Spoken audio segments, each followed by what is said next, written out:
R Roshipal കൂടി ചേരുന്നു. റോഷിപാൽ, നമുക്കറിയാം ഹേമ കമ്മിറ്റി റിപ്പോർട്ട് പുറത്തു വന്നതിന് പിന്നാലെയാണ് ഇത്തരത്തിൽ നിരവധി പരാതികൾ വരുന്നത്, അല്ലെങ്കിൽ പല വെളിപ്പെടുത്തലുകളും എല്ലാം തന്നെ വരുന്നത്.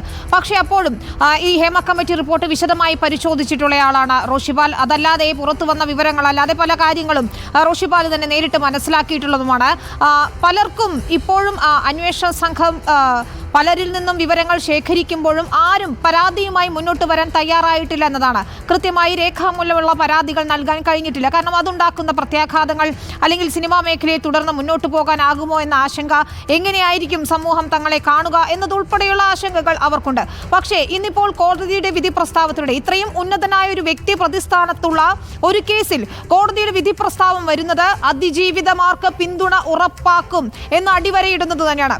അതിപ്പോൾ സമൂഹത്തിൽ പലയിടങ്ങളിലായുള്ള അതിജീവിതമാർക്ക് ഒരു വലിയ പിന്തുണ നൽകുന്നതിലേക്ക്, അല്ലെങ്കിൽ പരാതിയുമായി മുന്നോട്ട് വരുന്നതിലേക്ക്, നിയമ നടപടികളിലേക്ക് പോകുന്നതിനൊക്കെ തന്നെ ഒരു പ്രചോദനമാകുമെന്ന കാര്യത്തിൽ തർക്കമില്ല.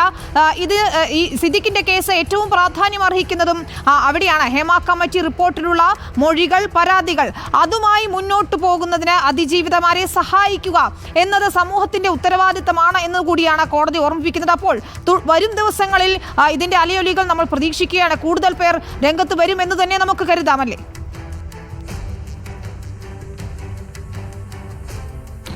വിനീത, ഇക്കാര്യത്തിൽ സംശയമില്ല. ഒന്ന്, ഇത്തരം ഒരു പരാതിയുമായി തിരുവനന്തപുരം സ്വദേശിയായ നടി രംഗത്ത് വന്നത് തന്നെ ജസ്റ്റിസ് ഹേമ കമ്മിറ്റി റിപ്പോർട്ട് പുറത്തു വന്ന ഒറ്റ കാരണത്താലാണ്.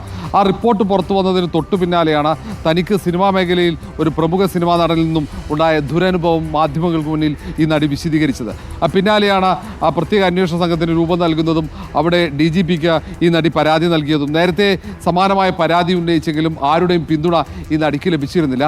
പിന്നീട് ഈ ഹേമ കമ്മിറ്റി റിപ്പോർട്ട് പുറത്തു വന്നതിൻ്റെ ഒരു ആത്മവിശ്വാസത്തിലാണ് തുറന്നു പറയാൻ തന്നെ ധൈര്യം ഈ നടി കാണിച്ചത്. ഏതായാലും ഒറ്റയാൾ പോരാട്ടം എന്ന് തന്നെ പറയേണ്ടി വരും ഈ നടിയുടേത്. കാരണം പ്രത്യേകിച്ച് ഒരു സംഘടനയുടേതോ ഏതെങ്കിലും വ്യക്തികളുടെയോ പിന്തുണയില്ല. ഏതെങ്കിലും ഒറ്റപ്പെട്ട ആളുകൾ നൽകിയ പിന്തുണയ്ക്ക് അപ്പുറത്തേക്ക് ഈ നടിക്ക് വലിയ പിന്തുണയൊന്നും പൊതുസമൂഹത്തിൽ നിന്നും ലഭിച്ചിരുന്നില്ല എന്നതാണ് യാഥാർത്ഥ്യം. എങ്കിൽ പോലും ആ ഒറ്റയാൾ പോരാട്ടത്തിനൊടുവിൽ സിദ്ദിഖ് എന്ന AMMയുടെ മുൻ ജനറൽ സെക്രട്ടറിക്കെതിരെ ഇത്രയും കടുത്ത നിലപാടിലേക്ക് നിയമ സംവിധാനങ്ങൾ എത്തേണ്ടി വന്നു എന്നതാണ് ഏറ്റവും പ്രധാനപ്പെട്ട കാര്യം. അതുകൊണ്ട് തന്നെ ഇനി അങ്ങോട്ട് ഇത്തരം പീഡനത്തിന് ഇരയായവർക്ക് ധൈര്യസമേതം നിയമ നടപടികളുമായി മുന്നോട്ട് പോകാനുള്ള ഒരു കരുത്തായി ഇത് മാറുമെന്ന കാര്യത്തിലും സംശയമില്ല. ഏതായാലും പോലീസ് ഈ കാര്യത്തിൽ എടുക്കുന്ന നിലപാട് ഏറ്റവും നിർണായകമാണ്.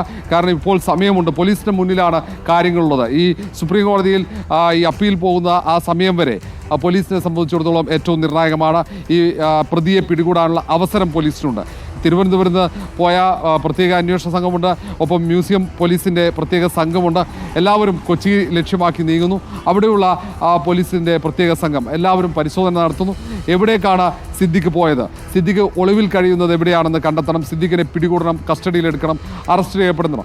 മാത്രവുമല്ല അതുമായി ബന്ധപ്പെട്ട ചോദ്യം ചെയ്യേണ്ടതുണ്ട്. വളരെ വിശദമായിട്ട് തന്നെ പോലീസിൻ്റെ ഈ കാര്യത്തിൽ എന്ത് നിലപാടാണ് പോലീസ് സ്വീകരിക്കുക, അതിനനുസരിച്ചായിരിക്കും ഹേമ കമ്മിറ്റിക്ക് മുന്നിൽ മൊഴി നൽകിയ മറ്റുള്ളവർ പോലീസിന് മുന്നിലേക്ക് പരാതി നൽകണോ എന്ന കാര്യത്തിൽ തീരുമാനമെടുക്കുക. കാരണം പോലീസിന് മുന്നിലുള്ള ചില ദുരനുഭവങ്ങൾ, നിയമ പോരാട്ടം നടത്തുമ്പോൾ ഉണ്ടാകുന്ന ദുരനുഭവങ്ങളാണ് പലരെയും അവർക്ക് ഉണ്ടായ ഇത്തരം ലൈംഗിക അതിക്രമങ്ങൾ തുറന്നു പറയാൻ, അല്ലെങ്കിൽ പോലീസിന് മുന്നിലേക്ക് പരാതിയുമായി എത്താൻ ഒരു വലിയ തടസ്സമായി നിൽക്കുന്നത്, ഒരു വലിയ വെല്ലുവിളിയായി നിൽക്കുന്നത്.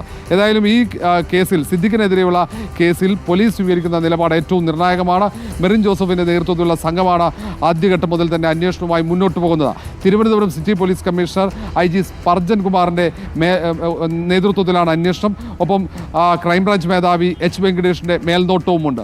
ഇപ്പോൾ തിരുവനന്തപുരത്ത് ക്രൈംബ്രാഞ്ച് ആസ്ഥാനത്ത് സിദ്ദിഖുമായി ബന്ധമുള്ളവരെ ഉൾപ്പെടെ നിരീക്ഷിക്കുന്നു. സിദ്ദിഖ് എവിടെയാണെന്ന് കണ്ടെത്താനുള്ള തീവ്ര ശ്രമത്തിലാണ്. എല്ലാം ഏകോപിപ്പിക്കുന്നത് ക്രൈംബ്രാഞ്ച് ആസ്ഥാനത്ത് ക്രൈംബ്രാഞ്ച് മേധാവി H വെങ്കടേഷ് തന്നെയാണ്.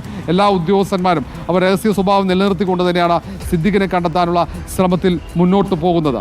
ഏതായാലും ഇതിൽ നേരത്തെ വിനീത സൂചിപ്പിച്ചതുപോലെ തന്നെ ഏറ്റവും പ്രധാനപ്പെട്ട ഈ പരാതിക്കാരി നടത്തിയ ഒറ്റയാൾ പോരാട്ടം. അതാണ് ഈ പരാതിക്കാരിയെ ഒറ്റപ്പെടുത്താൻ സാമൂഹ്യ മാധ്യമങ്ങളിലടക്കം വലിയ വേട്ടയാടലുകൾ ഉണ്ടായിരുന്നു. ആ വേട്ടയാടലുകൾ മുഴുവൻ അതിജീവിച്ചാണ് ഈ പരാതിക്കാരി മുന്നോട്ട് പോയത്, പോലീസിന് മൊഴി നൽകിയത്.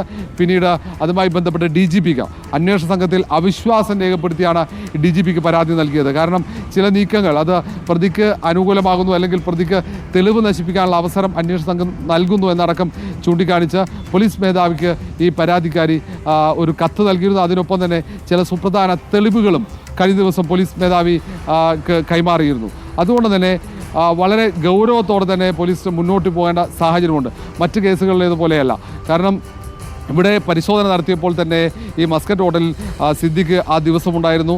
ഒപ്പം തന്നെ സിദ്ദിഖിനെ കാണാനായി ഈ നടി അവിടെ എത്തിയ കാര്യമടക്കം അത് തെളിവ് സഹിതം അന്വേഷണ സംഘത്തിന് കണ്ടെത്താനും കഴിഞ്ഞിരുന്നു. മറ്റ് തെളിവുകൾ കൂടി പോലീസ് മേധാവിക്ക് കൈമാറിയതോടെ പോലീസ് സ്വാഭാവികമായി ഏതെങ്കിലും തരത്തിൽ പോലീസിൻ്റെ ഭാഗത്ത് വീഴ്ച സംഭവിക്കുന്നുണ്ടെങ്കിൽ അത് ഒഴിവാക്കിക്കൊണ്ട് ശക്തമായി മുന്നോട്ട് പോകാനുള്ള സമ്മർദ്ദം പോലീസിലേക്ക് വന്നു എന്നതാണ് യാഥാർത്ഥ്യം. ഏതായാലും പ്രോസിക്യൂഷൻ കോടതിയിൽ കൃത്യമായി കാര്യങ്ങൾ ബോധ്യപ്പെടുത്തി.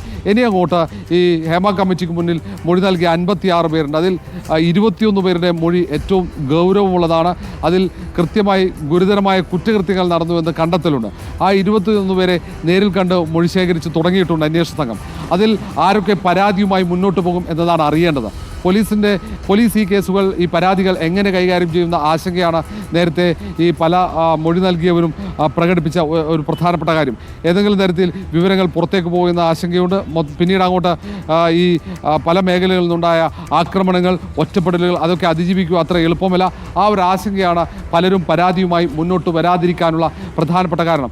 ഏതായാലും അതുകൊണ്ട് തന്നെയാണ് പറയുന്നത്, പോലീസ് ഇപ്പോൾ ഈ സിദ്ദിഖിനെതിരെയുള്ള പരാതിയിൽ ഇപ്പോഴുള്ള അവസരത്തിൽ സിദ്ദിഖിനെ അറസ്റ്റ് ചെയ്ത് മുന്നോട്ട് പോവുകയാണെങ്കിൽ സ്വാഭാവികമായും നേരത്തെ ഹേമ കമ്മിറ്റിക്ക് മുന്നിൽ മൊഴി നൽകിയവർ, അല്ലാതെ മൊഴി നൽകാത്തവർ, ഈ പീഡനത്തിന് ഇരയായ പലരുമുണ്ട്. അവരടക്കം പുറത്തേക്ക് വരും. അവർ നിയമ പോരാട്ടത്തിന് ഇറങ്ങാനുള്ള സാധ്യതയും തള്ളിക്കളയാൻ കഴിയില്ല. വിനീത. ശരി, റോഷിപാൽ